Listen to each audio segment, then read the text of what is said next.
תתקרב אליי.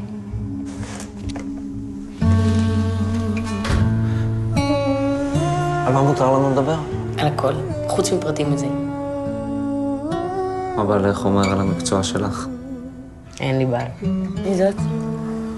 קוראים לה הגר, היא מטפלת, עובדת עם כל מיני דפוקים. מה אתם עושים שם? מדברים. אתה נוגע בעצמך? אתה יכול ללמוד ככה על פנטזיות שלך. אין לי פנטזיות. אני יותר אוהב את הפנים מהגוף. פחות רגיל לגוף.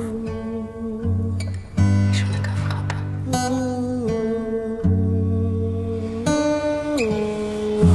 איך זה מרגיש? אל תדברי אליי כמו לילד קטן.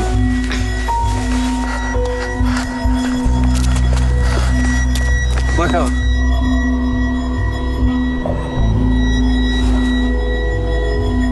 כמה הבת שלך?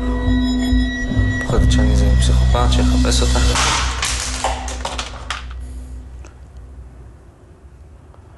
אילי, אתה פה.